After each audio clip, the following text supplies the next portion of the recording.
Activismo, debate, prácticas participativas y acciones que buscan el cambio social son formas alternativas que los artistas emplean para señalar los métodos de dominación bajo los que vivimos como sociedad.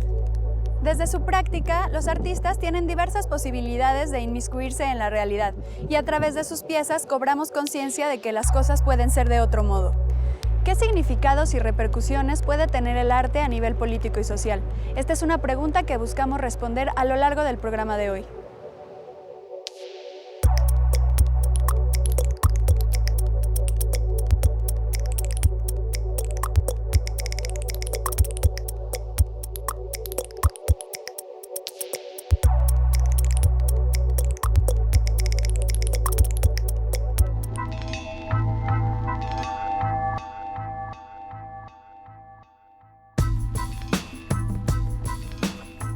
En 2004 se decretó que todas las entidades federativas están obligadas a donar papel usado a la Comisión Nacional de Libros de Texto Gratuitos. Al saber esto, Marcela Armas descubrió que la carga política de los libros de texto gratuitos no solo está en sus contenidos, sino que proviene desde su materia prima, como una especie de código genético de su origen burocrático. Mediante su proyecto Vórtice, esta artista representa la relación que existe entre saber y poder. Un vórtice es un flujo turbulento en rotación espiral con trayectorias de corrientes cerradas.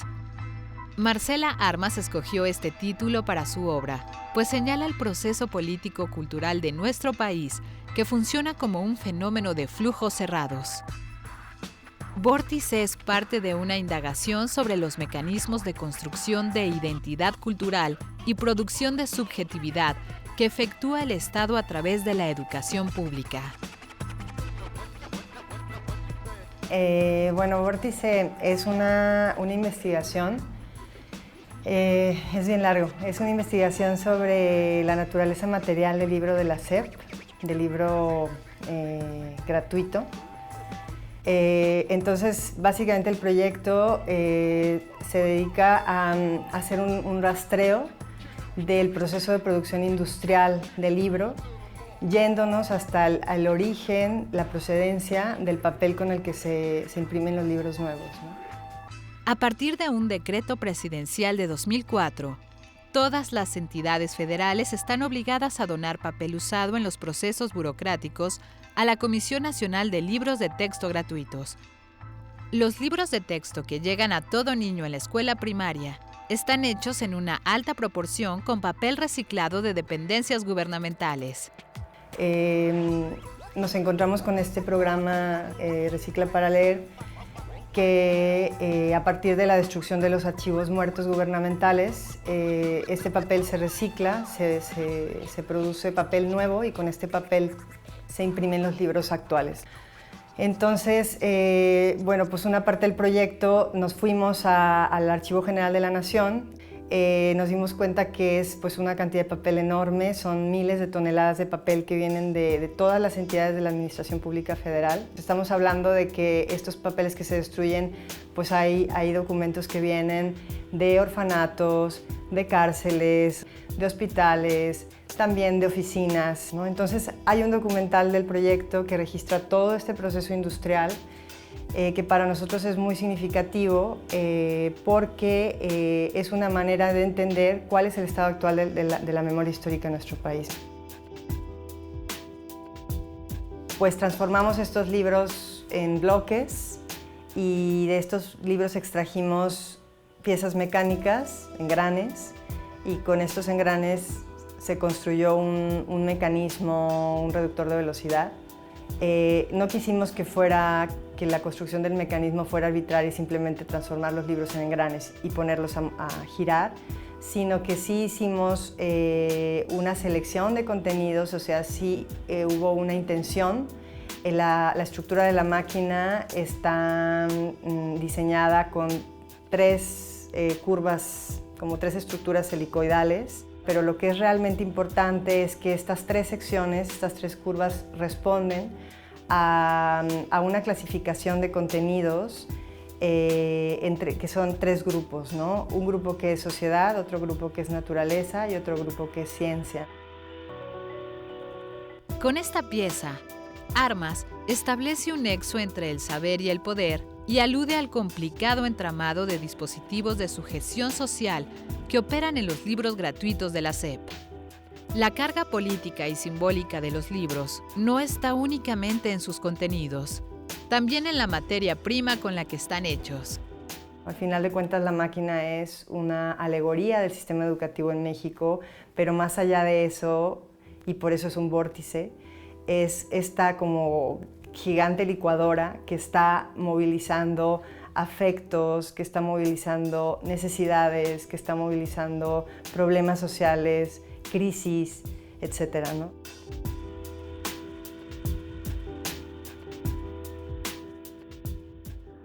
Tlatelolco es un sitio en el que convergen acontecimientos históricos y políticos que nos han marcado como nación. De 1966 a 2006, la Secretaría de Relaciones Exteriores ocupó este edificio, hoy convertido en centro cultural. Fue aquí que en 1967 se firmó el Tratado de Tlatelolco, por el cual se prohíbe el uso de armas nucleares en América Latina y el Caribe. El tratado fue impulsado por Alfonso García Robles, quien por promover y lograr la desnuclearización de América Latina fue el primer y único mexicano en recibir el Premio Nobel de la Paz.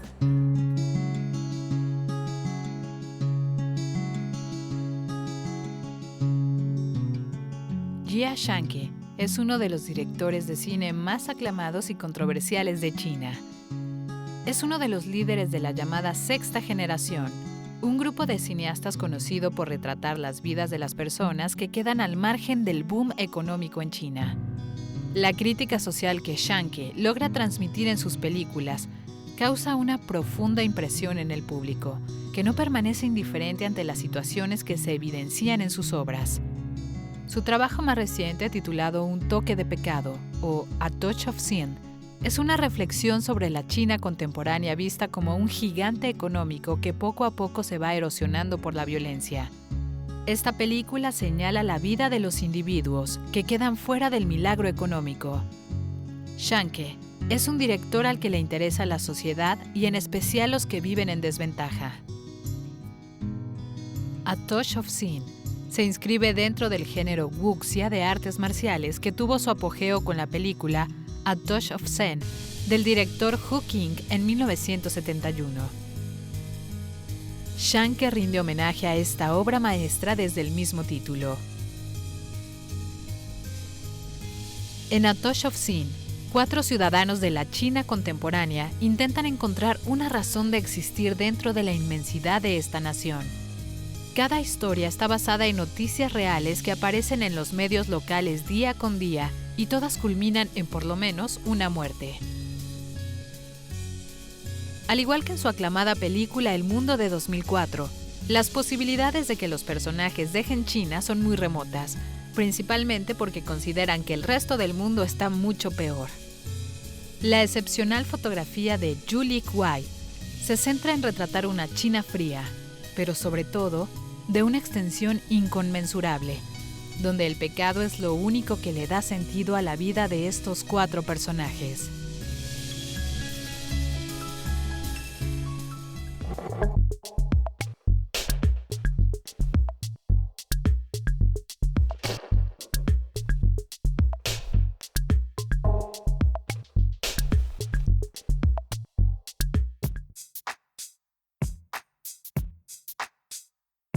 El artista Isaac Torres tiene un cuerpo de obra multidisciplinar. Sin embargo, ha centrado sus temas de investigación en la ciudad que habita, la Ciudad de México. La Ciudad de México ha sido planeada o fue planeada a partir de un proyecto político. Llega un momento en el cual ese proyecto político no es viable y todas estas estructuras se desmoronan, pero queda la arquitectura ahí. Torres se ha dedicado a explorar la manera en que la arquitectura y el desarrollo urbano de la ciudad se convierten en elementos fundamentales dentro de la construcción de discursos históricos, sociales, políticos y de identidad. Bueno, este es un mapa que muestra 3 zonas económicas de la ciudad. La zona de amarillo es la zona de mayor plusvalía, de acuerdo a un estándar de valores de renta. La zona azul son como las zonas de las clases medias. El resto es todas las zonas que son propiamente caracterizadas de la autoconstrucción y como de los espacios más emergentes de la ciudad surgidos como posteriormente posterior a los 60s. Y bueno, el meollo del mapa tiene que ver con la distribución del poder y del capital sobre la Ciudad de México. Y lo que hago es mapear todas las tiendas de autoservicio que pertenecen al grupo Walmart y observar cómo todas están dispuestas en función de clases sociales, en donde la mayor parte de los espacios que pertenecen a zonas de menor desarrollo y a zonas económicamente bajas están dominados por la presencia de bodegas Aurrera, y la zona que pertenece a las clases altas está dominada por la presencia de superamas. No estoy haciendo una investigación de tipo trascendental o basada completamente en datos, sino más bien estoy haciendo ejercicios de aproximación que a mí como individuo me permiten conocer e identificar ciertas cosas que me interesa poner en evidencia. Y generalmente tratando de establecer una narrativa y un proceso crítico a través de la producción de estas obras.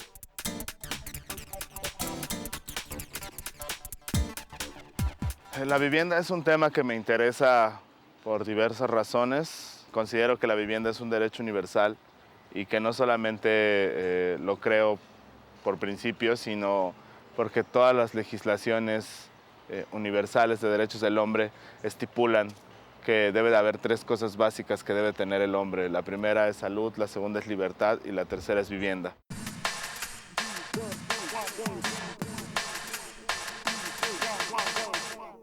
Estamos ahorita en un lugar que para mí representa uno de los espacios más interesantes y más emblemáticos de la Ciudad de México y que me parece un punto de inspiración y también un referente para hablar sobre la historia moderna de la ciudad, que es Tlatelolco, un proyecto de corte monumental justamente destinado a proveer de vivienda social a la clase trabajadora ligada al Estado.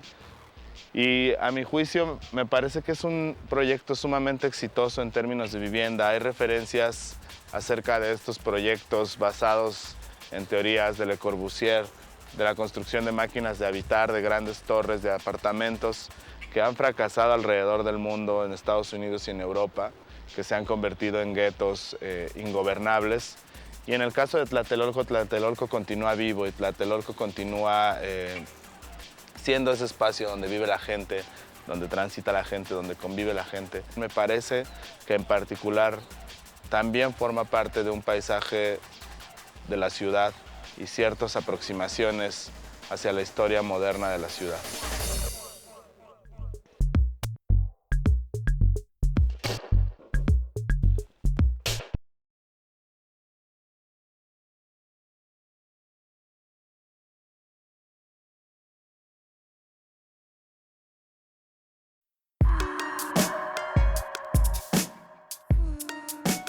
El cortometraje Ruka, que quiere decir mano en checo, fue la última obra del aclamado cineasta e ilustrador Jiří Trnka, quien a lo largo de su carrera dirigió más de 20 largometrajes que consagraron el ahora conocido estilo checo de animación.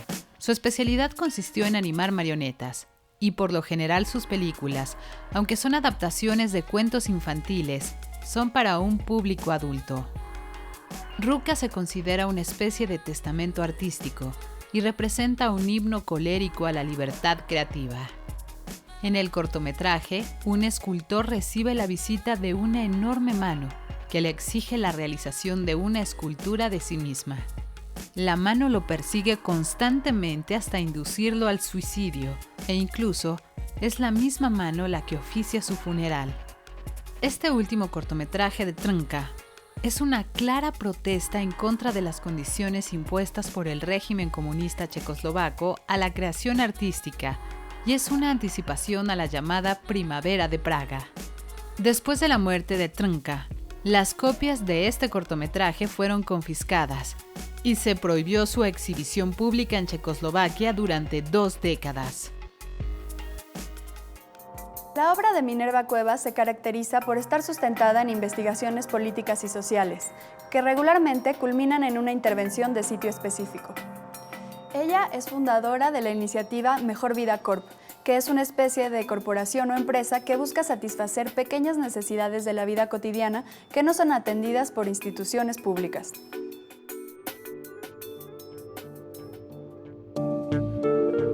Ante el arte político, siempre surge la pregunta si el arte realmente puede tener un impacto en el mundo y cambiar la realidad. Históricamente no tenemos ejemplos de ninguna manifestación artística que haya detenido una guerra. Pero el arte político es una de muchas maneras de resistencia y oposición y se inscribe dentro de las fuerzas sociales que buscan justicia y mantienen nuestra memoria histórica viva. Minerva Cuevas piensa su práctica artística para el bien público. Su obra además refleja su disconformidad y se opone a las relaciones de intercambio del sistema capitalista. Yo creo que muy desde el inicio, incluso antes de entrar a la ENAP, yo hacía cosas que ni siquiera sabía que eran performance, ¿no? Yo como en el 92 empezaba a hacer recorridos por el metro transportando objetos bastante extraños, ¿no? Cráneos y cosas como para generar una reacción en el entorno social que también fuera un tanto sorprendente para mí, ¿no? En 1998 surge la corporación empresa Mejor Vida Corp, que hasta abril de 2003 tuvo su centro de operaciones en la Torre Latinoamericana. Mejor Vida Corp mantiene la imagen simbólica de una empresa privada y ofrece a través de su página web servicios y productos de forma gratuita. Son en verdad actos de generosidad que intentan satisfacer demandas de la población. Mejor Vida Corp creo que ahora se ha vuelto una institución. El proyecto comenzó en el 98 y creo que entonces era muy difícil definirlo o poder asegurar qué tanto impacto social estaba generando o podía generar a futuro. Con Mejor Vida Corporation se demuestra que otras formas de socialización más humanas e igualitarias son posibles. De lo primero fueron los boletos de metro, ¿no?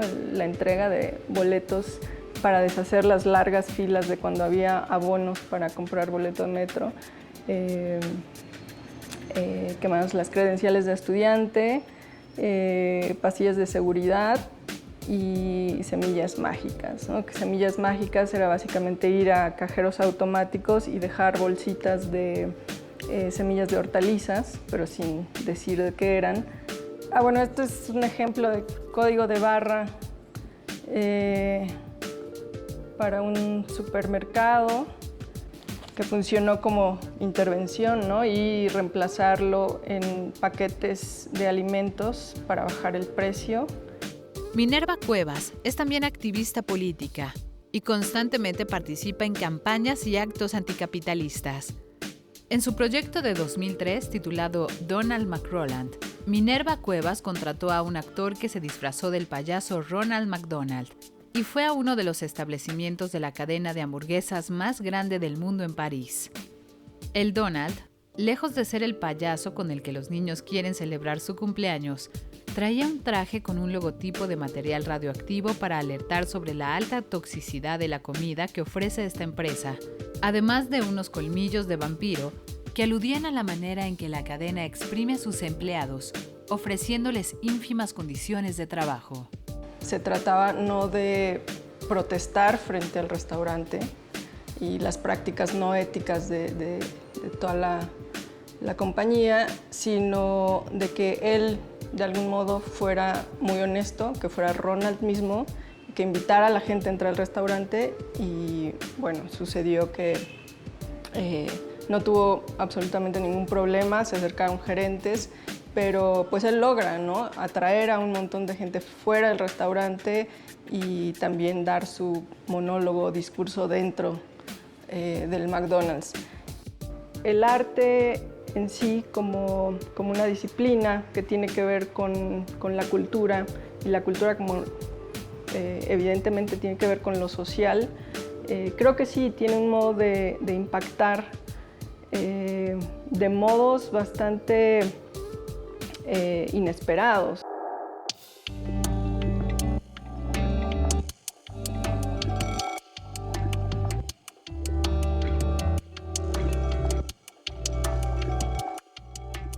En las prácticas participativas, la obra de arte se modifica y completa a través de la intervención de diferentes personas. Así se redefine el papel tanto del artista como del público. Esta idea es un eje rector en la obra de Mónica Castillo.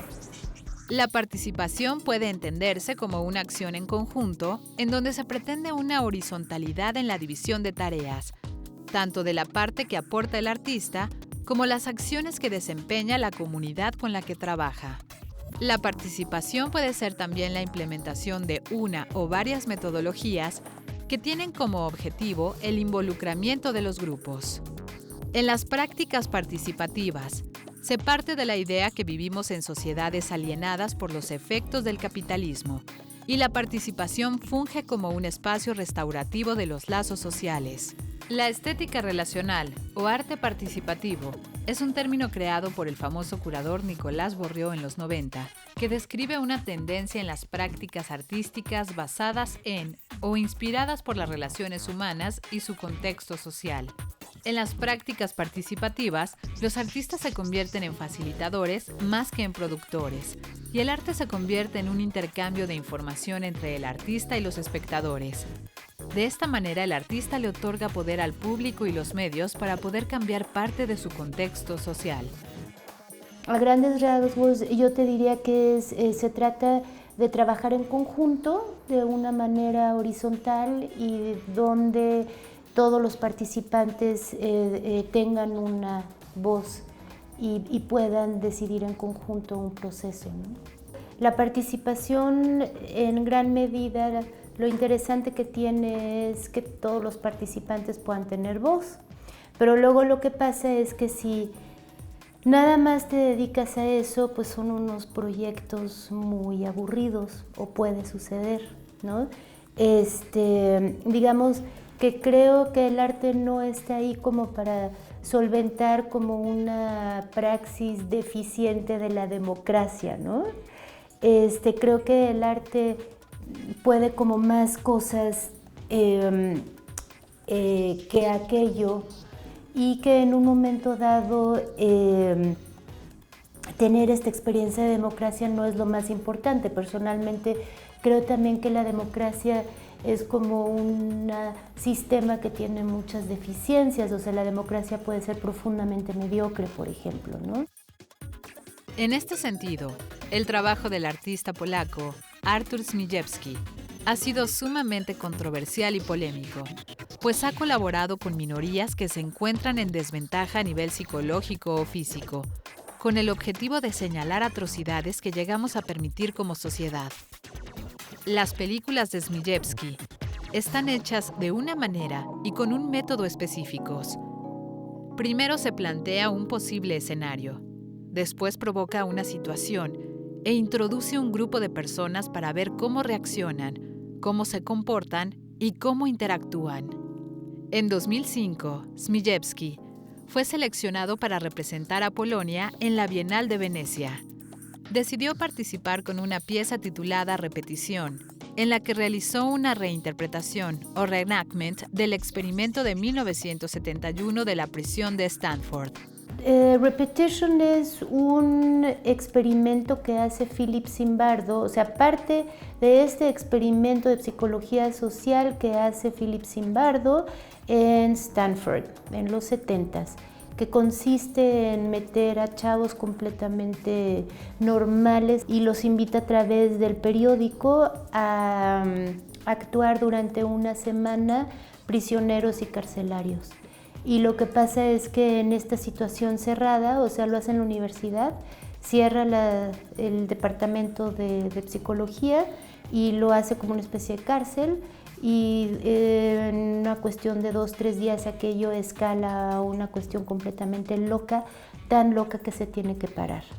Y luego él se dedica todo el resto de su vida a analizar qué fue lo que pasó ahí. En la pieza de Zmijewski, guardias y prisioneros se unieron en contra de la institución, representada por el propio artista, y en contra de la situación a la que los había sometido, aunque voluntariamente. Los resultados de la pieza de Zmijewski son comparables a un contexto contemporáneo, como serían las prisiones de Guantánamo en Cuba o Abu Ghraib en Irak. se mueve como en todos estos espacios de lo desvergonzado, de lo incendiario, lo llaman cruel, que es un perverso, yo no sé qué. Y sí creo que sea aquello. Pero también yo lo que rescato de él y por lo que se me hace interesante es que de alguna manera pareciera que de repente hay ahí como un juicio súper grande que eso no puede ser artístico, ¿no? Siendo que cada vez más vemos cómo se vuelve a establecer como una situación, digamos, simplemente lo ves desde un punto de vista de las condiciones laborales y vemos que son condiciones de mucha crueldad y de casi perversión, que casi estamos cayendo como en un nuevo momento de esclavitud. Quizá antes de intentar modificar nuestra realidad, debemos cambiar nuestra comprensión de la misma. El arte contemporáneo es un punto de partida para replantearnos nuestra responsabilidad en una sociedad capaz de propiciar las condiciones en las que merece vivir. Gracias por acompañarme hoy en Banda Ancha.